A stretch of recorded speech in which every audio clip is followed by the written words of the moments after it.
What if the one thing you ran from was the only thing that could save you? Elias Thorne believed solitude was his penance, his shield, the only rightful companion to a grief that had hollowed him out like a dead tree.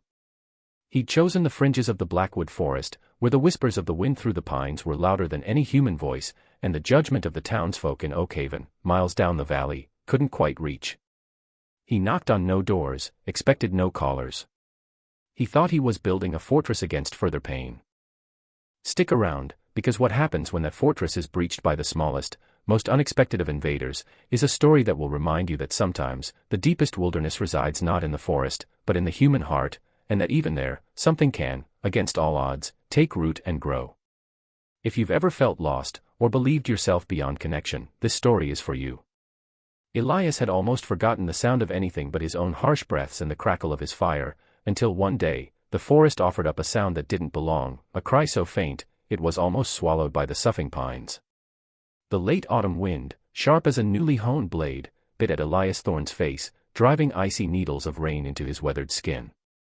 He pulled the collar of his worn sheepskin coat higher, the movement stiff from years of unshared burdens and the encroaching cold. The forest, his grim sanctuary, was a tapestry of browning ferns and skeletal branches, the vibrant greens of summer long surrendered to the inevitable decay. He moved through it with the quiet competence of a man who understood its unforgiving nature, his gaze sweeping the forest floor not for beauty, but for sustenance, for firewood, for any sign that might disrupt the brittle peace he had carved out for himself. This particular afternoon, a deeper gloom than usual seemed to cling to the trees, the sky a bruised purple, promising a storm that would further seal his isolation. He welcomed it. The wilder the weather, the less likely any stray hunter or curious townsperson from Oakhaven would venture this far up the ridges. He was, by his own bitter design, a man apart. It had been 5 years since Martha and little Samuel were taken by the fever, 5 years since the laughter in his cabin had been replaced by the echoing silence of his own heart. The townsfolk, with their pitying glances and hushed whispers, had become unbearable. Their kindness felt like sandpaper on a raw wound. So, he had retreated, taking only what he could carry, building a new life, or rather, an existence, on the edge of nothingness. They think I'm mad, he often thought, a grim satisfaction flickering within him. Perhaps I am. Perhaps this is what madness looks like, a quiet, orderly descent into the wild. He remembered Samuel's small hand in his, the warmth of it, the unquestioning trust. That memory was a constant ache, a phantom limb he could never stop reaching for. The wind howled, a mournful chorus, and Elias paused, listening. Not to the wind, but to something beneath it, something that pricked at the edges of his hearing. He dismissed it at first. A fawn, perhaps, separated from its mother. A bird caught in a snare. The forest was full of small tragedies. He had steeled himself against them, just as he had steeled himself against the larger ones that had shattered his world. He took another step, the wet leaves sighing under his worn boots, but the sound came again, thin and reedy, undeniably human. A whimper. A child's whimper. No. His mind recoiled. It cannot be. Children did not belong here, in this harsh, unforgiving landscape. Children belonged in warm houses, by crackling fires, surrounded by love. Everything he no longer had, everything he could no longer offer. A cold dread, sharper than the wind, pierced through him. He forced himself to move towards the sound, pushing through a dense thicket of mountain laurel, their waxy leaves cold and slick against his hands. The whimpering grew slightly louder, then choked off into a series of ragged coughs. And then he saw her. A small, huddled shape at the base of an ancient, lightning-scarred oak, half hidden by a drift of fallen leaves. A girl, no older than Samuel would have been. Her clothes were torn and soaked, her hair plastered to a pale, dirt-streaked face. Her eyes, wide and terrified, were fixed on him, the color of a stormy sky. She was so still, so small, she seemed less a child and more a forest spirit, a heartbreaking illusion born of his own grief. But the shivers that racked her tiny frame were undeniably real, her chapped lips blue with cold. Elias stopped, a chasm of forgotten emotions opening within him. Fear, yes, but not for himself. A profound, aching pity that he had thought long dead. He saw the raw terror in her eyes, the primal fear of a lost creature. He was a large man, made rougher by solitude and hard living, his beard untamed, his eyes shadowed. He knew he must look like a monster from a child's nightmare. What are you doing here, little one? The question formed in his mind, but no words came. His throat was tight, constricted by a sudden, overwhelming surge of protectiveness, so fierce it almost buckled his knees. He had run from this, from the vulnerability of caring, from the potential for more loss. And now, here it was, delivered to his doorstep by the cruel indifference of the wilderness. The girl made a small, broken sound, a gasp that was half sob, and tried to shrink further into the rough bark of the oak. He saw the scratches on her hands, the way one small ankle was twisted at an unnatural angle beneath her. She was hurt, lost, and utterly alone. The looming storm, which minutes ago had been a welcome promise of solitude, now felt like a personal threat, a malevolent entity eager to claim this fragile life. He had to act. The thought was clear, cutting through the fog of his own sorrow. He had to do something. But what? Bringing her into his life, even for a short time, felt like inviting the past to come raging back, bringing with it all the pain he had fought so hard to bury. Yet, to leave her here. That was unthinkable. Even for a man who believed himself broken beyond repair, some instincts, it seemed, refused to die. He took a slow, deliberate step closer, his hands held open, palms up, a gesture he hoped conveyed peace, though he doubted she could comprehend it through her terror. "It's all right," he said, his voice raspy from disuse, a gravelly sound that startled even himself. "I won't hurt you." The words felt foreign, like a language he had almost forgotten. He knelt, wincing as his old knee protested, trying to make himself smaller, less intimidating. The wind whipped around them, carrying the first fat, icy drops of the approaching deluge. Time was running out. He looked into her frightened eyes, and for a fleeting, agonizing moment, he saw Samuel looking back at him. The decision, if it could even be called that, was made not in his head, but in the sudden, desperate clench of his heart. The child, Lily, as he would later learn her name was, remained frozen, her gaze locked on him, a trapped animal contemplating its captor. Elias knew words were largely useless now, action was the only language that could bridge the chasm of fear between them. Slowly, carefully, he shrugged off his heavy sheepskin coat. The cold bit into him instantly, but he ignored it. He held the coat out, not towards her directly, but placing it gently on the damp leaves a short distance away, an offering rather than an imposition. "Warmth," he murmured, more to himself than to her. "You need warmth." He then began to gather dry tinder and small branches from the underside of a fallen log, his movements economical and practiced, a small, necessary distraction that allowed her to observe him without the pressure of direct attention. He worked with a quiet urgency, his back partially to her. He could feel her eyes on him, a palpable weight. He risked a glance, she hadn't moved, but her shivering seemed to have intensified. The rain was starting to fall in earnest now, cold and relentless. "This is madness," a cynical part of his mind whispered. "She's not your responsibility. She's a ghost sent to torment you." But another, deeper part, a part he thought had withered and died with Martha and Samuel, pushed back. "She's a child. She's freezing. She needs help." He had a small, emergency kit in his pack, a waterproof canvas sheet, a little jerky, a flint and steel. He fumbled for the flint, his fingers clumsy with cold and a tremor that had nothing to do with the temperature. Sparks flew, catching on the dry moss he'd found. A tiny flame flickered, fragile and precious. He cupped his hands around it, coaxing it, feeding it slivers of wood until it caught and grew into a small, brave fire. The warmth, though meager, was a comfort. He looked back at the girl. Her eyes were still wide, but perhaps, just perhaps, there was a fraction less terror in them. The fire was a universal symbol of hope, of safety. He gestured towards it, then towards the coat. She didn't respond. He knew he couldn't wait much longer. Hypothermia was a swift and silent killer in these woods. "I have to get you out of this rain," he said, his voice still rough but softer now. He rose slowly and took a step towards her. She flinched violently, a tiny, wounded sound escaping her lips. He stopped. "Patience, Elias. Patience you barely possess." He remembered Martha, her gentle way with frightened animals, with Samuel when he was small and scared of the dark. He tried to channel some of that long-lost gentleness. "The storm is coming hard," he tried again. "My cabin, it's not far. It's warm. Dry." He saw the pulse beating frantically in her thin neck. He had to make a choice, wait and risk her succumbing to the cold, or act and risk terrifying her further. He decided on the latter, moving with a slowness that was agonizing.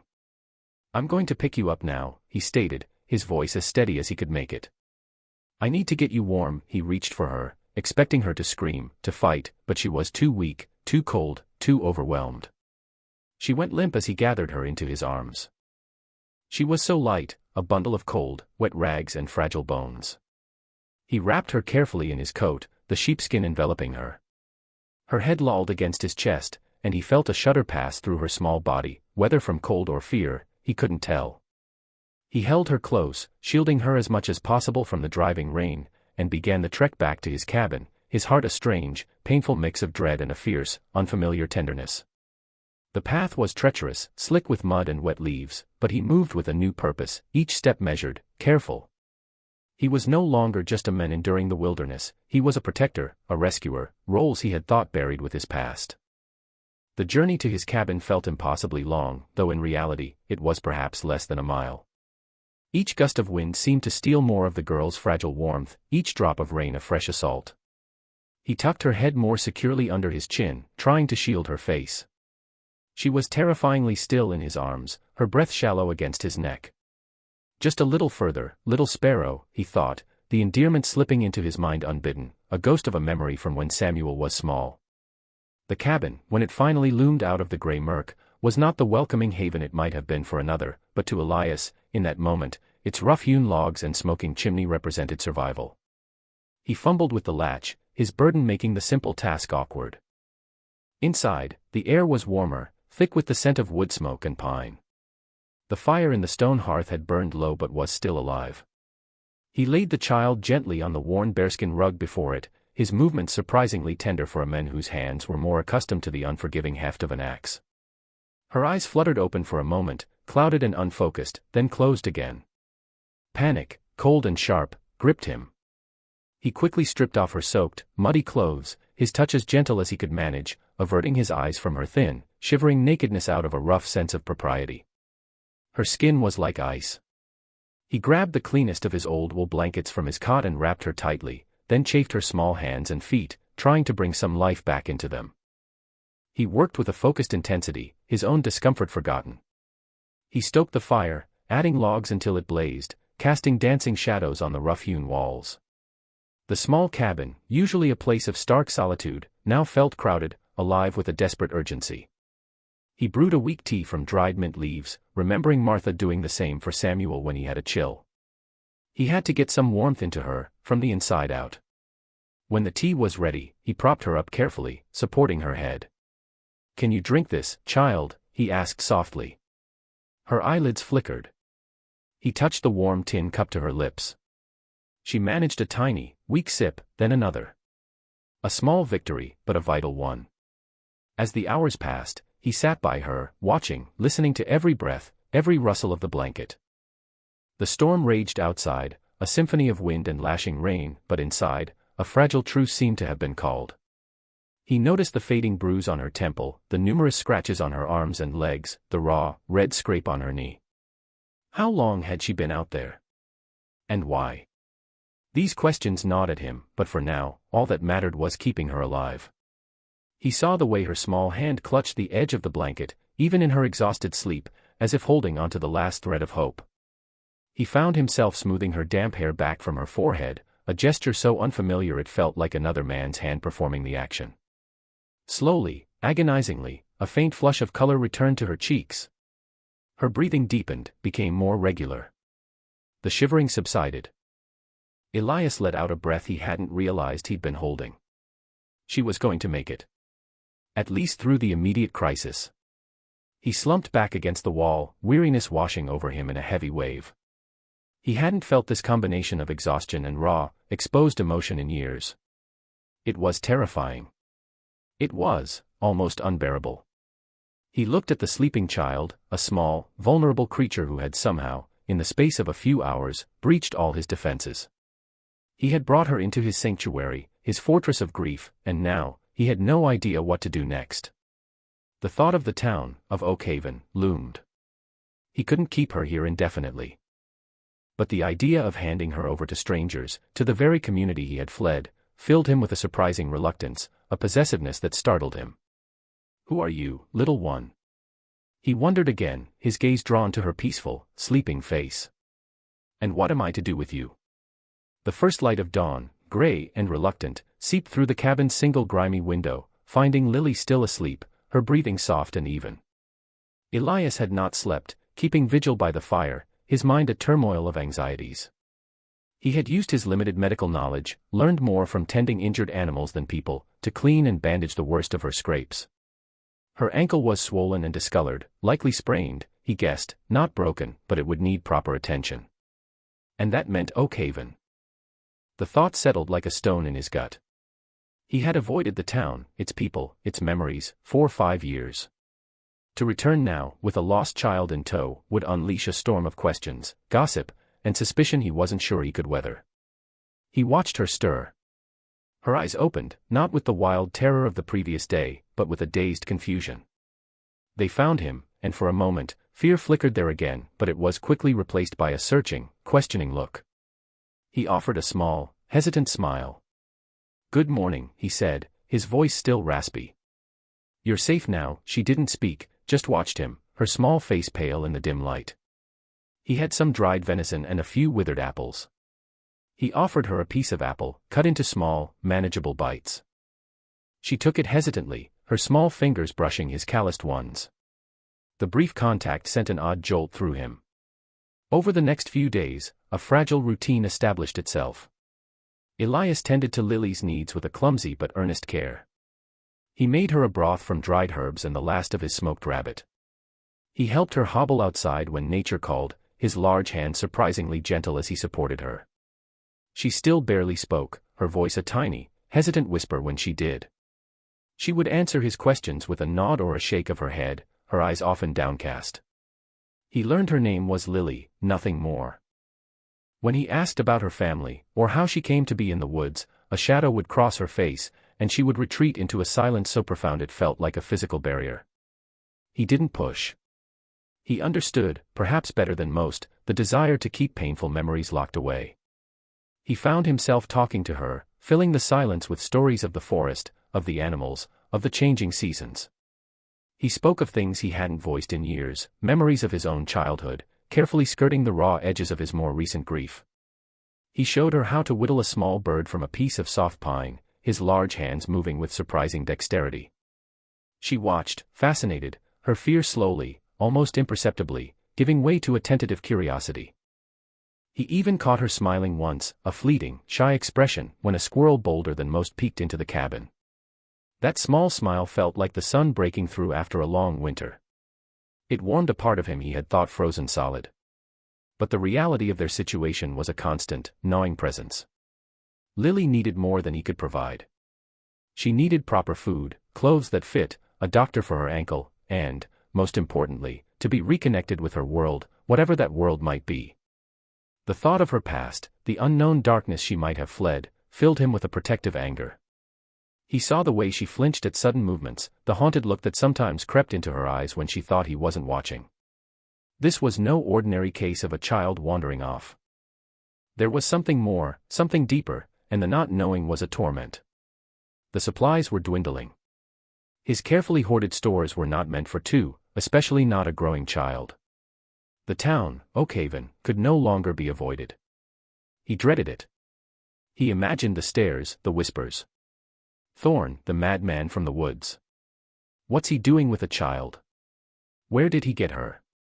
The old accusations, the old pity, would resurface, sharper now, mixed with suspicion. He had built his hermit's reputation carefully, it was a shield. But now, that shield might become a weapon turned against him, and against Lily. He looked at her as she sat by the fire, carefully turning the pages of an old, foxed book of pressed flowers he had kept from Martha's things. Her small, intent face, the way her brow furrowed in concentration, tugged at something deep within him.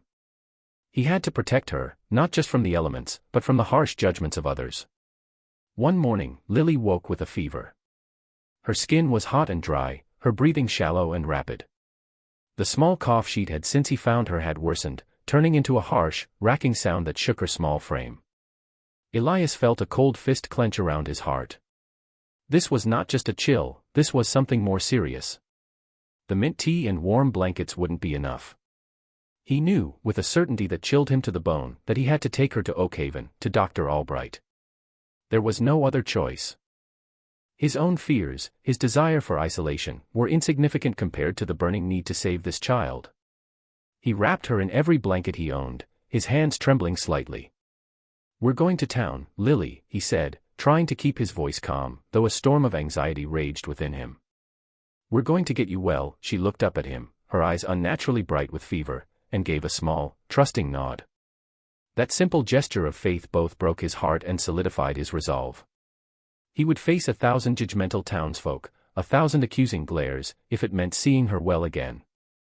He lifted her carefully into his arms, her small, fevered body a precious, terrifying weight, and stepped out of the cabin, into the pale morning light, heading towards a confrontation he had spent 5 years avoiding. The journey to Oakhaven was an ordeal. Lily, usually so light, felt like a lead weight in his arms, her fevered breaths hot against his neck. Each step was a battle against his own dread and the increasingly difficult terrain as he descended from the rugged isolation of his ridge towards the valley. The forest, usually his somber companion, seemed to press in on him, its silence amplifying the rasp of Lily's breathing and the frantic thumping of his own heart. He remembered the last time he'd walked this path with such urgency, carrying Samuel, burning with fever, Martha stumbling blindly beside him, her face a mask of desperate hope that had slowly crumbled into unimaginable despair. The memory was a fresh stab of pain, so vivid he almost faltered. "Not again," he vowed, his jaw tightening. "I will not lose another child." As Oakhaven came into view, a cluster of neat houses, a plume of smoke from the blacksmith's forge, the distant, jarring sound of a dog barking, his pace slowed. He could feel the eyes on him already, though no one was yet visible. He was an apparition from their past, a recluse, a man whispered about in hushed tones. And now he was returning, carrying a sick, unknown child. He could almost hear the gossip starting, the questions, the suspicion. He clutched Lily tighter, a primal, protective instinct surging through him. Her small hand, hot and limp, had found its way inside his shirt, clinging to him. The trust in that unconscious gesture was a spear through his heart. He walked straight down the muddy main street, ignoring the first few tentative curtain twitches, the sudden silences that fell as he passed. His destination was clear, Dr. Albright's surgery, a small, white-painted building at the far end of the street. He could feel the stairs now, burning into his back. A woman, Mrs. Henderson, whose sharp tongue was legendary, stopped sweeping her porch, her mouth falling open. A group of men outside the general store fell silent, their card game forgotten. Elias kept his gaze fixed ahead, his expression grim. He was not here for them. He was here for Lily. Dr. Albright was an old man, stooped and perpetually smelling of carbolic soap and pipe tobacco. His face, a roadmap of wrinkles, was usually set in an expression of weary patience, but it sharpened with surprise, then concern, as Elias Thorne, a man he hadn't seen in 5 years, burst through his door without knocking, a bundle of blankets clutched to his chest. "Elias," Albright said, his voice a dry crackle. "What in God's name?" "It's the child, doctor," Elias said, his voice hoarse, breathless. "She's burning with fever. Her breathing, it's bad." He laid Lily gently on the examination couch, his large hands fumbling as he unwrapped the blankets.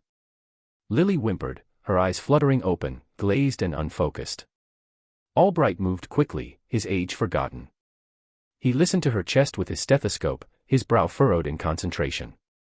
The silence in the small room was thick, broken only by Lily's ragged breathing and Elias's own harsh gasps. "Pneumonia," Albright pronounced finally, his voice grave. "And a bad case of it. Malnourished, too, by the look of her." "Where did you find her, Elias?" The question was direct, professional, but Elias heard the undercurrent of unspoken queries. He explained, briefly, tersely, about finding her in the woods, about the storm, about her sprained ankle. He omitted his own turmoil, his own fears, focusing only on Lily. Albright listened, his gaze shrewd, assessing not just the child, but the wild-looking men who had brought her in. "She needs to stay here," Albright said. "She needs constant care. Medicine. Broth." He looked at Elias. "And you, Thorne. What's your part in this?" The unspoken accusation hung in the air. Are you responsible for her condition? Are you fit to care for her? Elias met his gaze steadily. I'll stay, he said, his voice rough but firm. I'll do whatever you need. He wouldn't leave her. Not now. Albright studied him for a long moment, then nodded slowly. All right, Thorne. For the girl's sake. But there will be questions. The sheriff will want to talk to you. People are already agitated. Agitated was an understatement. News of Elias Thorne's return with a mysterious, sick child had spread through Oakhaven like wildfire. By the time Sheriff Brody arrived at the doctor's surgery, a small crowd had gathered outside, their faces a mixture of curiosity, fear, and judgment. Sheriff Brody, a portly man who preferred a quiet life, looked harried. Elias, he said, his tone attempting authority but laced with unease. We need to talk about this girl. Who is she? Where are her parents? Elias, standing guard by Lily's bedside as Albright administered medicine, felt a surge of anger. Her name is Lily, he said, his voice low and dangerous. And right now, all that matters is that she's sick and needs help. Your questions can wait. He saw the doubt in Brody's eyes, the suspicion. He saw it reflected in the faces peering through the surgery window. He knew what they were thinking. He was the outsider, the madman from the woods. It was a role he had cultivated, but now it was a liability. The commitment to Lily, however, had taken root deep within him. It was no longer a conscious decision, it was an undeniable, visceral need to protect her. He had faced the wilderness for her, he would face the town. As Albright worked, and as Sheriff Brody hovered, asking pointed questions that Elias mostly ignored, he focused on Lily. He bathed her forehead with a cool cloth, whispered reassurances he wasn't sure she could hear. He saw the town's fear and suspicion, but he also saw Dr. Albright's growing respect as he observed Elias's unwavering, gentle care. This was the crisis, not just Lily's illness, but his own re-entry into a world he had forsaken. He had chosen to stand with her, and in doing so, he had inadvertently challenged the town's perception of him, forcing them to look beyond the hermit, beyond the grief-stricken widower, to the man he was becoming again. The man he had to be, for Lily. The shock was not just that he had found a girl, but that he was fighting for her with a ferocity no one, least of all himself, had expected. The days that followed were a blur of fear and fragile hope. Lily's fever raged, and her small body seemed to shrink under the assault of the illness. Dr. Albright was a constant presence, his gruff competence a surprising comfort. Elias rarely left Lily's side, sleeping fitfully in a chair pulled close to her cot in the small back room of the surgery. He spoon-fed her broth when she could take it, wiped her fevered brow, and spoke to her in low, soothing tones, telling her stories of brave forest creatures and resilient wildflowers, anything to fill the oppressive silence of the sickroom, anything to will her back to health. He was a gaunt, wild-eyed figure, his beard matted, his clothes rumpled, but his hands, when they touched Lily, were infinitely gentle. Sheriff Brody came and went, his questions becoming less accusatory and more concerned as he witnessed Elias's unwavering devotion and Lily's desperate condition. The townsfolk, however, remained a wall of suspicion. Whispers followed Elias whenever he had to step out for a breath of air or to fetch water. That Thorne man always was strange. Where did that child really come from?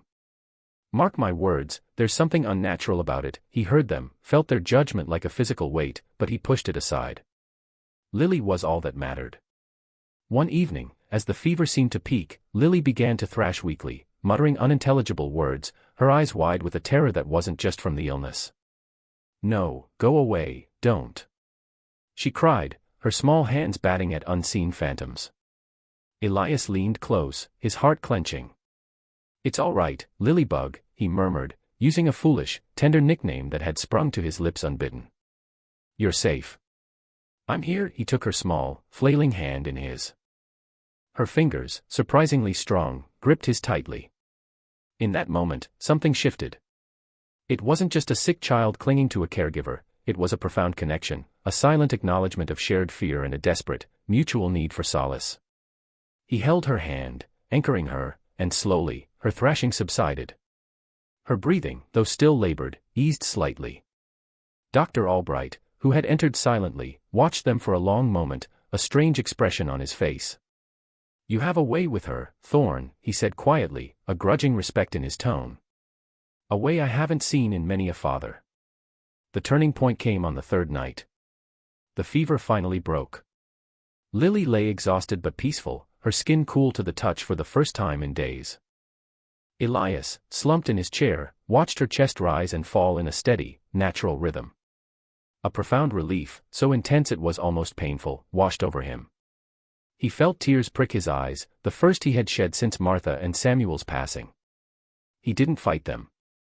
They were not tears of grief, but of a fierce, exhausted gratitude. As Lily slowly regained her strength, the atmosphere in Oakhaven began to change, subtly at first. Mrs. Albright, the doctor's kind-faced wife, started bringing nourishing soups and fresh bread, her initial reserve replaced by a warm, maternal sympathy. She would sit with Lily for a while, her presence a gentle counterpoint to Elias's rougher care. She even brought a small, worn doll, which Lily clutched as if it were precious gold. Other townsfolk, seeing Elias's tireless vigil, the genuine anguish in his eyes when Lily had been at her worst, began to soften. The initial shock and suspicion were slowly being replaced by a grudging admiration, and for some, a dawning empathy. One afternoon, as Lily sat propped up in bed, sketching on a piece of paper Mrs. Albright had given her, Sheriff Brody came by, not with questions, but with a hesitant offer. "Elias," he began, clearing his throat. "Some folks, well, they've gathered a few things for the girl. Some clothes, a warm blanket. Nothing fancy, mind you, but..." He gestured vaguely towards a small pile of neatly folded items outside the door. Elias was stunned into silence. He looked at Brody, then at the offerings. It was a small gesture, but it felt monumental. An olive branch from a town that had, for so long, considered him an outcast. The shock to the town was multi-layered. First, that the feared hermit, Elias Thorne, was capable of such profound tenderness and unwavering devotion. Second, as snippets of Lily's past began to emerge in her fragmented, fevered ramblings, hushed mentions of a dark man and, always running, a horrified understanding started to dawn on some. This wasn't just a lost child, this was a child who had escaped something terrible. And Elias, the man they had ostracized, had been her unlikely savior, her fierce protector. He had not only brought her out of the wilderness physically, but he was now, with every gentle touch and soft word, coaxing her out of the wilderness of her fear. The town had expected a monster, or at least a madman. They found, instead, a man whose broken heart was slowly, painstakingly, being mended by the very act of mending a broken child. The immediate threat of Lily's illness was receding, but the confrontation with their own prejudices, and the astonishing reality of Elias and Lily's bond, was just beginning. The weeks that followed Lily's recovery were a period of quiet transformation, both for her and for Elias, and in many ways, for Oakhaven itself. Lily's physical wounds healed, her sprained ankle, under Dr. Albright's care and Elias's patient ministrations, slowly mended until she could walk with only a slight limp. Her pallor gave way to a healthier, though still delicate, complexion. But it was the healing of her spirit that was most remarkable to witness. The haunted look in her eyes began to recede, replaced by a childlike curiosity and, increasingly, a shy affection for the gruff, bearded men who had become her entire world. Elias, for his part, found himself navigating a landscape of emotions he had long since walled off. The constant presence of Lily, her dependence on him, her small hand that would often slip into his as they walked, chipped away at the fortress of his grief. He still mourned Martha and Samuel, the ache was a permanent part of him, but it no longer defined him. Lily was not a replacement, no one could ever be, but she was a new chapter, a reason to engage with life rather than merely endure it. He found himself smiling more, small, rusty smiles that felt unfamiliar on his face. He even caught himself humming once, a fragment of an old lullaby Martha used to sing, and the sound both startled and pleased him. They stayed in a small, unused cottage on the edge of Dr. Albright's property, a temporary arrangement that slowly began to feel more permanent. Mrs. Albright, with her quiet kindness, became a sort of surrogate grandmother to Lily, teaching her to read and sew, filling the gaps in her neglected education. She also, subtly, began to teach Elias how to be a father again, offering gentle advice, sharing stories of her own children. Elias, to his surprise, found himself listening, learning. The town watched this unfolding drama with a mixture of awe and continued fascination. The madman of the woods was now a common sight, walking hand in hand with a little girl, his wildness tempered by an undeniable tenderness. The truth of Lily's past remained shrouded, though Sheriff Brody had quietly begun making inquiries in neighboring counties based on the little Lily had let slip. There were whispers of a drifter, a cruel man who had been seen with a small, frightened girl. But for now, Lily was safe, and that was all Elias cared about. He became fiercely protective, his gaze quick to challenge anyone who looked at Lily with anything less than kindness. The town, for the most part, responded with a newfound respect. They had seen his devotion, his sacrifice. They had witnessed a kind of redemption, though Elias himself would never have called it that. He was simply doing what needed to be done, for Lily. One crisp autumn afternoon, as the leaves swirled in eddies of gold and crimson, Elias and Lily were sitting on the porch of their small cottage. He was whittling, showing her how to shape a piece of wood into a surprisingly lifelike squirrel. Lily, leaning against his side, was chattering about a story Mrs. Albright had read to her. It was a scene of such simple domesticity that Elias felt a pang in his chest, a bittersweet mix of joy and lingering sorrow. He looked down at Lily's bright, upturned face, her eyes shining with trust and affection. This, he realized, was home. Not the four walls around them, but this feeling, this connection. Elias, Lily said softly, her small hand resting on his arm. Are you my papa now? The question, so direct, so innocent, caught him off guard. He looked into her eyes, saw the hope, the yearning there. His throat tightened. He thought of Martha, of Samuel, of the life he had lost. And then he thought of Lily, this resilient little flower who had bloomed in the desolate landscape of his heart. He put down his whittling knife and gently took her small face in his large, calloused hands. Yes, Lilybug, he said, his voice thick with emotion. If you'll have me, I'd be honored to be your papa. Her smile was like the sunrise, chasing away the last shadows.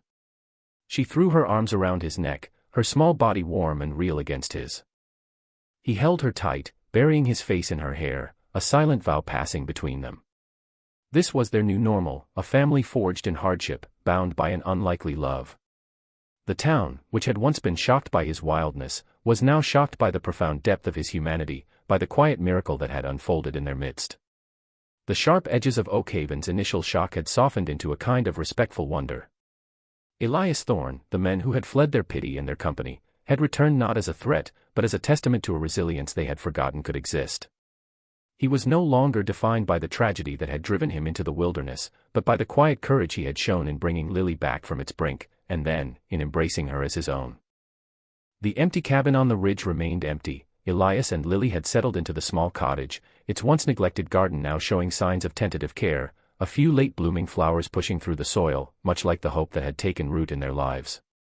Elias found a new purpose, not just in caring for Lily, but in slowly rejoining the world. He took on odd jobs, his strong back and capable hands useful for mending fences or chopping wood. The pay was modest, but it was honest work, and it allowed him to provide for Lily, to see her fed and clothed and, most importantly, safe. He never became a man of many words, his natural reticence remained, but there was a new openness in his eyes, a willingness to meet a gaze rather than avoid it. He had faced down his own ghosts, and in doing so, had found a way to live amongst the living again. He learned to navigate the currents of town life, the occasional lingering stare or whispered comment, with a quiet dignity, his focus always on the small hand that so often, and so trustingly, rested in his. Lily blossomed. The shadows of her past still flickered sometimes, in a sudden unexplained sadness or a nightmare that would bring Elias rushing to her side, but they were fading. She laughed easily now, a bright, clear sound that echoed through their small home. She made friends with the other children in Oakhaven, her initial shyness overcome by their boisterous acceptance. She was, by all accounts, a child finding her place, her roots sinking deep into the unlikely soil of this new life. She called Elias Papa without hesitation, the word a balm to his soul every time he heard it. He was teaching her about the forest, not as a place of fear, but of wonder, showing her the names of trees and birds, the tracks of animals, sharing the knowledge he had once hoarded in his solitude. Sheriff Brody's inquiries eventually yielded a grim story from a distant county, a transient, abusive man, suspected of abandoning a child fitting Lily's description after her mother had died. There were no relatives to claim her, no one searching. It was a bleak confirmation of her ordeal, but it also solidified her place with Elias. Oakhaven, which had once whispered about her mysterious origins, now rallied around her, a protective circle. They had witnessed the power of found family, the unbreakable bond between a man who had lost everything and a child who had known too little kindness. It was a lesson in compassion, a reminder that sometimes the most extraordinary love stories are written in the quietest, most unexpected places. One evening, as winter began to brush the valley with its icy breath, Elias and Lily sat by their fire. Snowflakes danced against the window pane, a soft, white curtain drawing them closer. Lily was curled up beside him, reading aloud from a worn book of fairy tales, her voice clear and confident. Elias listened, his heart full. He looked around their small, warm room, at the simple comforts, at the child who had brought light back into his world. He had once believed that hope was a cruel illusion, a fleeting warmth before the inevitable cold. But looking at Lily, at the peace on her small face, he knew differently. Hope was real. It was resilient. It was the quiet strength that allowed a man to face his deepest pain and choose to love again. It was the courage of a small, lost girl who dared to trust. "Papa," Lily murmured, her head resting against his shoulder, the book forgotten in her lap. "I like the snow. It makes everything quiet and new." Elias put his arm around her, drawing her close. "It does, Lilybug," he said softly. "It does." He looked out at the snow-covered world, a blanket of white smoothing over the harsh lines of the landscape, and felt a profound sense of peace. The future was still unknown, life would undoubtedly bring its challenges, but they would face it together. Not every family is born of blood. Some are chosen, forged in the fires of adversity and tempered by love. And sometimes, the greatest shock is discovering just how much love a broken heart can hold, and how profoundly a small, lost child can lead the way home. This was the truth Elias Thorne had found, a truth that had not only shocked a whole town, but had, more importantly, healed a man.